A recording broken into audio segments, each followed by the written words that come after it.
Luto ako ng rice. Dahil meron pa ako natira ditong pork belly. And dumaan din ako, bumili ako sa dito lang sa street namin. Merong Cafe Cardero Filipino Restaurant. So, tuwa ako dahil meron silang tindang ubi cake makapuno. And ito nakita ko dito, makapuno, ano ba ito? Makapuno balls. Ayan. Parang masarap siya, guys. Ayan, no. Tikman nga natin, no. Gutom na ako, eh.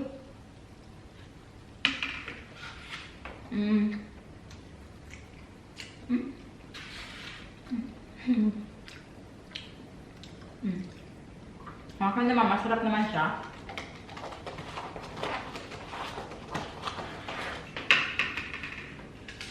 Lakpan ko lang ito.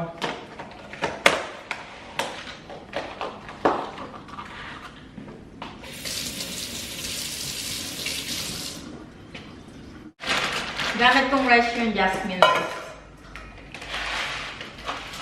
Noong nakaraan, bumili kami ng isang bag kasi nakaan siya. Anong tawag doon?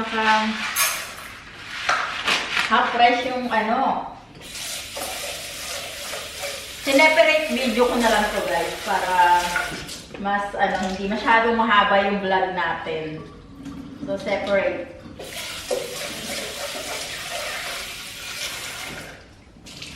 Konti lang kasi ako lang naman mag-isa yung kakain dito ngayon. Ako lang mag-isa ngayon dito sa bahay. So, at alam niyo naman, rice is life. At least everyday, rice. Sometimes no rice, depende. But at least I eat once a day rice, guys.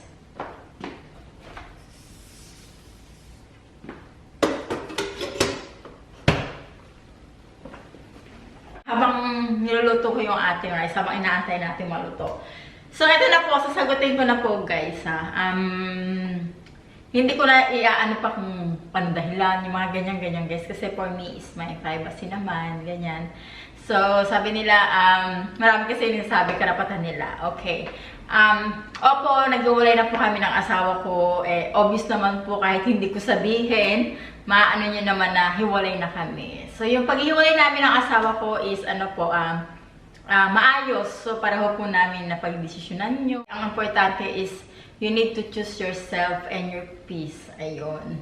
Anyway, kailangan natin i-enjoy yung life natin. Siyempre, hindi na tayo bumabata, tumatanda na din tayo.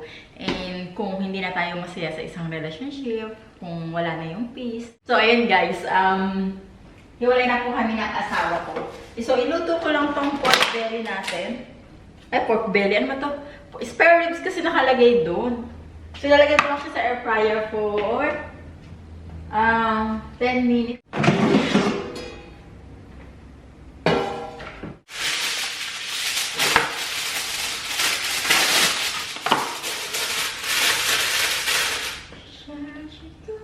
Malinis naman yung aking kamay. So,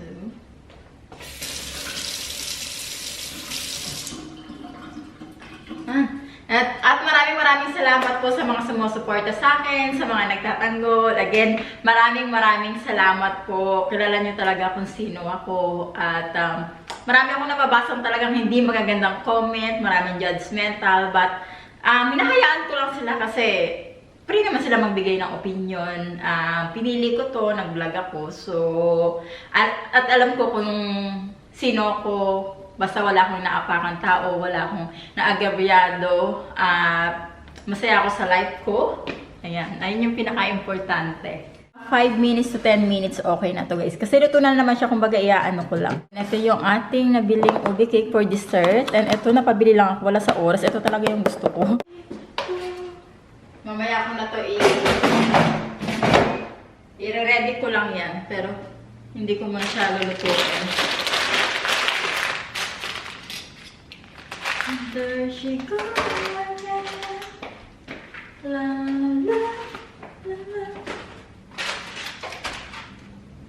Okay, then hindi ko pa pala na ano to. Bumili ako ng another plate. Hugasan ko muna to. Ayan. Medyo malaki. Gusto Gusto ko na tikman yung ube cake na nabili natin, guys.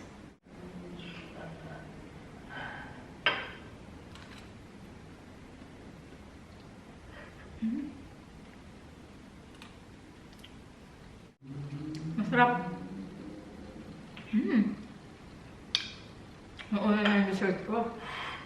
Ito na yung ating rice. Bilis lang maluto ng rice. Eh, aking sausawan doon. Gusto ko sausawan yung ano, Mang Tomas. Mang Tomas, where my Mang Tomas? Mas gusto ko siyang sausawan. Minsan toyo na may kalamansi. Ang dami ko pa naman kalamansi dito. I-juice ko pala yung ating kalamansi. Ay, napadami. Nabili ko ito sa Filipino store. Hot and spicy Mang Tomas.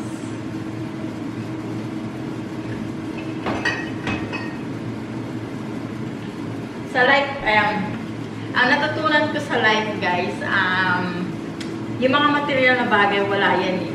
Ang for me sa akin is yung kahit na magsimula ako ngayon, ang importante sa akin is yung may peace ka.